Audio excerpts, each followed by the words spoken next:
हम लोग के जीवन की सबसे बड़ी खुशखबरी है ये, हमारे भारत के लिए, हमारे सनातनियों के लिए। कहने वाली थी कि भारत नहीं पूरा विश्व खुश है। कि कोई मतलब प्रभु श्री राम के लिए नहीं खड़ा हुआ, हालांकि और सभी लोगों ने कहीं ना कहीं उनके खिलाफ ही कोई ना कोई एक्शन लिया। ये मानना है कि सभी आएंगे, मुझे ऐसा नहीं लगता कि कोई वहाँ नहीं आएगा, और जो नहीं आएगा वो अत्यंत अभागा होगा, वो नहीं आएगा। बाकी जितने भी हैं जिनके ऊपर प्रभु श्री राम की कृपा है वो सब आएंगे वहाँ। कहीं अगर उनका नंदी महाराज का मुंह कभी भगवान के विपरीत नहीं होता है, अगर उनका मुंह उधर है तो कहीं ना कहीं उधर हमारे बाबा भोलेनाथ की कोई ना कोई प्रतिमा तो विराजमान है। भगवान का काम है और बीजेपी ने किया है। देखिए होता क्या है, भगवान को ना ले जा सकते हैं हम लोग और ना तो मिटा सकते हैं, किसी में इतनी क्षमता नहीं है, लेकिन कोई ना कोई माध्यम जरूर बनता है। किसी का भी कारण हो, घर में छोटा सा काम होता है, उसका लिए भी शादी विवाह होता है, कोई काम करता है तो एक माध्यम होता है कि ये मेन है, लेकिन होता सब ऊपर वाले की मर्जी से है, और वो नहीं चाहेगा तो कुछ नहीं हो सकता। तो पहले की अपेक्षा मुझे अब पर्सनल एक्सपीरियंस मेरा है कि मुझे अब ज़्यादा अच्छा फील होता है, सेफ फील होता है, मुझे डर नहीं लगता है। हाँ, शायद मैं ये कह सकती हूँ कि उनके आने के बाद कुछ हद तक ये चीज़ें सही हुई हैं। मेरी झोपड़ी के भाग आज खुल जाएंगे, राम आएंगे। मेरी झोपड़ी के भाग आज खुल जाएंगे, राम आएंगे। हेलो नमस्कार मित्रों, मेरा नाम है राकेश शर्मा और आप देख रहे हैं जनमंथन। दोस्तों, अयोध्या के बाद में जो शहर अभी परिचर्चा में है वो है एक तो मथुरा और एक काशी, और उनमें से एक शहर काशी में आज हम हैं मणिकर्णिका घाट के ऊपर, और यहाँ पर कुछ लोग हमारे साथ हैं। आइए बात करते हैं उनसे। लखनऊ से जी। तो पहली बार आए हैं? जी हाँ, फर्स्ट टाइम आए। कैसा लग रहा है? बहुत आनंदित एकदम, मतलब बाबा भोलेनाथ की नगरी है यहाँ, तो आनंद ही आनंद है। तो ये बताइए कि जो राम मंदिर का डिसीजन आया है और मंदिर बन रहा है, 22 तारीख को इनॉग्रेशन है, कैसा माहौल है? बहुत अच्छा, बहुत ही अच्छा। ये मतलब हम लोग के जीवन की सबसे बड़ी खुशखबरी है ये, हमारे भारत के लिए, हमारे सनातनियों के लिए। प्रभु श्री राम इतने साल से टेंट में थे, तंबू में थे, आज वो अपने मतलब जहाँ उनका अधिकार है आज वो वहाँ पहुँच रहे हैं, तो ये हम लोगों के लिए बड़े सौभाग्य की बात है। तो अयोध्या जाके आए हैं? अभी नहीं गए हैं लेकिन जाएंगे जी। इसके अयोध्याई वासी है, समझ लीजिए, अयोध्याई वासी है, समझ लीजिए। यहाँ से फिर वहीं ऐसे तो पूरी दुनिया जो है वो प्रभु श्री राम की ही प्रजा है। बिल्कुल बिल्कुल, इसीलिए मैं कहने वाली थी कि भारत नहीं पूरा विश्व खुश है। खुश है? बिल्कुल बिल्कुल, खुश होना चाहिए। तो मुझे ये बताइए कि जैसे इसका श्रेय किसे देना चाहेंगे? अब देखिए, ऐसे तो हम नहीं कह सकते कि किसको देना चाहिए किसको नहीं, बस ये है कि प्रभु की कृपा है, माध्यम बनाया है। हाँ, जी। देखिए कहीं ना कहीं फैसला जो है हुआ है वो जो है बाबा जी और मोदी जी के शासनकाल में हुआ है।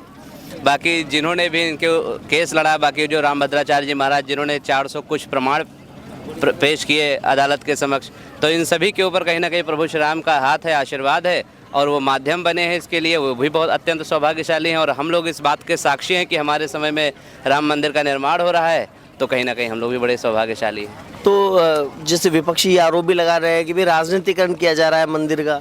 तो ये तो देखिए, ये तो राजनीति है, ये तो चलता रहेगा। वो दूसरा कोई करेगा तो वो आरोप लगाएंगे, ये कर रहे हैं तो वो तो चलता रहेगा। ये तो जनता क्या सोचती है? जैसे विपक्षी चाहे कुछ भी कहे, जनता को क्या लगता है? योगदान है जी, बहुत योगदान है। कोई मतलब प्रभु श्री राम के लिए नहीं खड़ा हुआ, हालांकि और सभी लोगों ने कहीं ना कहीं उनके खिलाफ ही कोई ना कोई एक्शन लिया, लेकिन अगर इन्होंने इस बात पे उसका करके और आज ये निर्णय सामने लाए हम लोगों के लिए और राम मंदिर का निर्माण हो रहा है, तो कहीं ना कहीं उनका हाथ तो है, ये श्रेय तो जाता ही भाजपा को। अखिलेश जी तो ये कहते हैं कि अगर हम राज में होते तो हम इससे भी बड़ा और भव्य मंदिर बनाते। जी हो सकता है, लेकिन चलिए उनके सौभाग्य में यह नहीं था। हो सकता है अगर वो शासनकाल में होते तो और भव्य करते। ये तो हम नहीं कह सकते कौन क्या करना चाहता है, लेकिन जो किया है वो तो बाबा जी ने किया है। बाबा जी ने किया है जी। अच्छा, ये बताइए कि यूपी के आप निवासी हैं, आपको पिछले 9 साल 10 साल के अंदर क्या परिवर्तन लगता है यूपी में? परिवर्तन क्या मतलब है, ठीक है, सबका शासनकाल अच्छा रहा है, इनका भी अच्छा है, और कहीं ना कहीं बहुत सारी जो धार्मिक चीज़ें एक मतलब हमारा जो सनातन कहीं ना कहीं पहले मुगलों ने आके ख़त्म किया, फिर अंग्रेज़ों ने उसका दमन किया, लेकिन धीरे धीरे कहीं ना कहीं उत्थान की ओर है, तो कहीं ना कहीं इसमें प्रशासन का बहुत बड़ा हाथ है हाथ जी। अच्छा, विपक्षियों को भी राम मंदिर का न्योता मिला है कईयों को जी कि भाई आप आइए इनॉग्रेशन में, शिलान्यास में, अब वो आ नहीं रहे हैं, क्या लगता है? आना चाहिए और मुझे लगता है कि सब आएंगे, क्योंकि जो भी जुड़े हैं कहीं ना कहीं हमारे धर्म से अलग नहीं है। बाकी कौन किसकी पार्टी है क्या है, लेकिन कहीं ना कहीं प्रभु श्री राम के सभी अंश हैं और सभी को आना चाहिए, और मेरा ये मानना है कि सभी आएंगे। मुझे ऐसा नहीं लगता कि कोई वहाँ नहीं आएगा, और जो नहीं आएगा वो अत्यंत अभागा होगा, वो नहीं आएगा। बाकी जितने भी हैं जिनके ऊपर प्रभु श्री राम की कृपा है वो सब आएंगे वहाँ पे। तो जो नहीं आते हैं कहीं ना कहीं उनको ये डर है कि वोट बैंक ना खिसक जाए हमारा। पहली बात, इसमें किसी को डर नहीं होना चाहिए। ये प्रभु श्री राम का काम है, इसको राजनीति से ना जोड़ करके इसको सिर्फ हमारे सनातन, हमारे भाव, हमारे धर्म से जोड़ना चाहिए। इस पे राजनीति की रोटियां सेकना एकदम व्यर्थ है। और अगर भाजपा कर रही है तो उसको भी ये मान के नहीं करना चाहिए कि मुझे इससे वोट मिलेगा। इसको वोट बैंक का कोई भी माध्यम नहीं बनाना चाहिए। अच्छा, एक जानकारी मैं यह भी चाहूँगा कि आपने बाबा विश्वनाथ के दर्शन किए जी। यहाँ का मुद्दा भी कोर्ट में लंबित है। नंदी जी को आपने देखा, किस तरफ उनका मुंह है, क्या लगता है, क्या विचार है? कहीं ना कहीं अगर उनका नंदी महाराज का मुंह कभी भगवान के विपरीत नहीं होता है। अगर उनका मुंह उधर है तो कहीं ना कहीं उधर हमारे बाबा भोलेनाथ की कोई ना कोई प्रतिमा तो विराजमान है। बाकी तो आपको लगता है कि जो मस्जिद है उसकी दीवारों पर जो है ऐसे कहा जाता है कि कुछ हिंदू प्रतीक चिन्ह भी मिले हैं, क्या लगता है जैसे अयोध्या का मामला बड़ा शांति से सुलट गया, लगता है सुलट जाएगा? जी जी बिल्कुल, होना चाहिए। समय लगेगा लेकिन कहीं ना कहीं सुलटेगा तो ही है, क्योंकि बाबा बहुत देर तक अंधेरे में न रखते हैं न रहते हैं।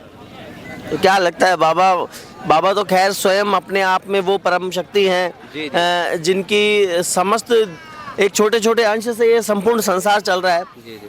क्या लगता है अपने भक्तों की एक तरह से वो परीक्षा ले रहे हैं? लग तो ऐसा ही रहा है कुछ, लग तो जांच रहे हैं, मैं चेक कर रहे हैं भाई तुम तो हमारे बच्चे हो, हमारे मन में तो कहीं ना कहीं तुम्हारे लिए अगाध प्रेम है, पर क्या एक तनिक छोटा सा एक कोना तुम भक्तों के अंदर मेरे लिए भी है शायद? जी जी बिल्कुल। भगवान तो हमेशा से परीक्षा लेते आए हैं और शायद अब भी परीक्षा ले रहे हैं। और हमें लगता है इन सब मुद्दों पे जहाँ पे धर्म आस्था की बात हो, अपने सनातन की बात हो, वहाँ राजनीति बिल्कुल नहीं होनी चाहिए। अगर होती है, कोई करता है वोट बैंक के लिए, तो उसका मतलब सेल्फ का डिसीजन है। और कहीं ना कहीं अगर धर्म और आस्था को लेकर के कोई राजनीतिकरण करता है तो उसका कभी उसको अच्छा, जो कहते हैं अच्छी चीज़ें उससे नहीं मिली, उसका निगेटिव उसके प्रभाव पड़ा है, चाहे धर्म आस्था को लेकर जो भी किया जाता है। तो जो सवाल आपने अभी कहा कि धर्म को लेकर जो है राजनीति नहीं होनी चाहिए, बीजेपी का जब जन्म हुआ था तो राम मंदिर आंदोलन से ही उसका जन्म हुआ है और उसके उत्थान का कारण भी राम मंदिर आंदोलन ही है। तो क्या लगता है अगर बीजेपी राम मंदिर आंदोलन में सक्रिय रूप से भाग ना लेती और बार बार ये ना कहती कि मंदिर वहीं बनाएंगे, रामलला हम आएंगे, तो क्या आज बीजेपी जिस पोजीशन पे है वहाँ होती? हाँ, शायद ना होती, बहुत ज़्यादा नहीं कह सकते डिटेल में, लेकिन शायद ना होती, क्योंकि भगवान का काम है और बीजेपी ने किया है। देखिए होता क्या है, भगवान को ना ले जा सकते हैं हम लोग और ना तो मिटा सकते हैं, किसी में इतनी क्षमता नहीं है, लेकिन कोई ना कोई माध्यम जरूर बनता है। किसी का भी कारण हो, घर में छोटा सा काम होता है, उसका लिए भी शादी विवाह होता है, कोई काम करता है तो एक माध्यम होता है कि ये मेन है, लेकिन होता सब ऊपर वाले की मर्जी से है और वो नहीं चाहेगा तो कुछ नहीं हो सकता। तो आपसे एक सवाल मेरा है कि कहीं न कहीं ऐसा कहा जाता है कि यूपी के अंदर बाबा जी के आने के बाद में थोड़ी गुंडाई कम हुई है और गर्ल्स के लिए खास तौर से यूपी पहले की तुलना में सेफ है, क्या है? आप गर्ल्स है, खुद बताइए। मैं ये बताना चाह रही थी अभी, मैं लड़की हूँ वो तो है ही, और दूसरी बात हम सिंगर हैं चारों, तो हमारा काम रात में ज़्यादा होता है, हमको रात में वापस आना पड़ता है, अकेले कभी कभी अकेले आना पड़ता है, कैब में आना पड़ता है। तो पहले की अपेक्षा मुझे अब पर्सनल एक्सपीरियंस मेरा है कि मुझे अब ज़्यादा अच्छा फील होता है, सेफ़ फील होता है, मुझे डर नहीं लगता है। हाँ, शायद मैं ये कह सकती हूँ कि उनके आने के बाद कुछ हद तक ये चीज़ें सही हुई हैं।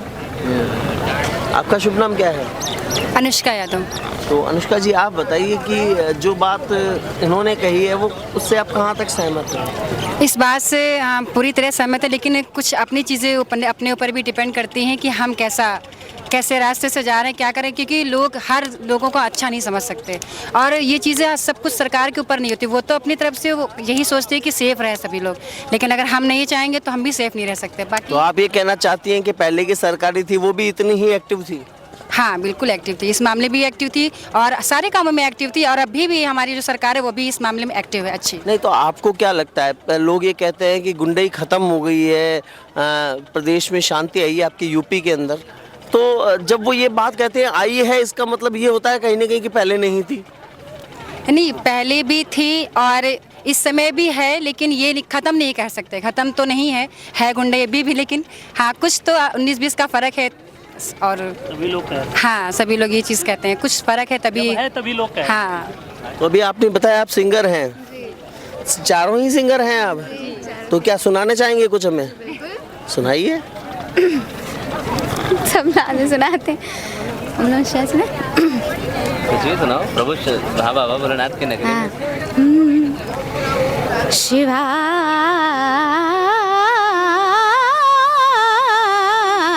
ओम नमः शिवाय ओम नमः शिवाय।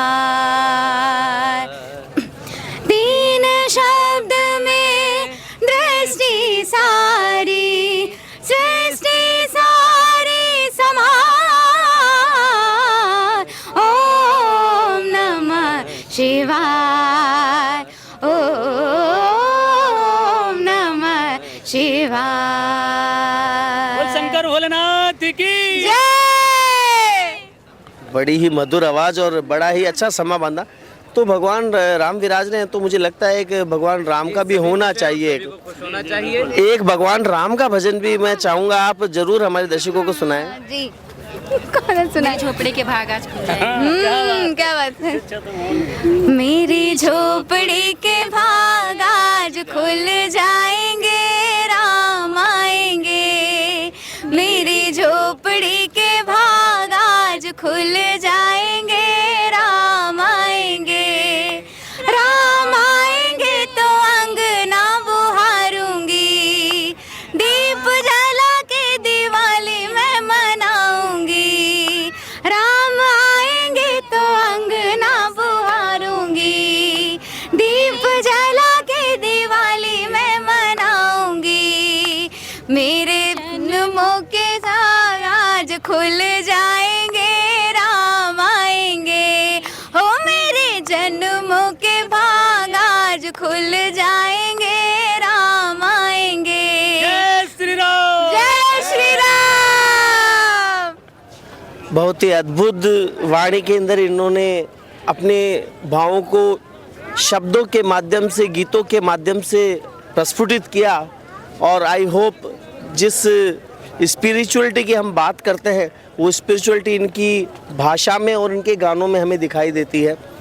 परिचर्चाएं हमने की, लोगों से हमने जाना कि वो राम मंदिर को लेकर, काशी विश्वनाथ को लेकर, ज्ञानवापी मस्जिद को लेकर उनके दिमाग में क्या सोच चलती है, कितना वो जानते हैं और किस तरह से वे अपने उद्गारों को बड़ा सहेज कर, बड़ा समेट कर और सोच समझ कर आगे बढ़ रहे हैं। और बाकी चीज़ तो खैर समय ही बताएंगे, लेकिन हमारे पास में है एक चीज़ और वो है जनमंथन, जो हम कर सकते हैं लोगों से बात करके, और आज हमने किया। तो आज के लिए बस इतना ही। मिलते हैं अगले वीडियो में जनमंथन के साथ।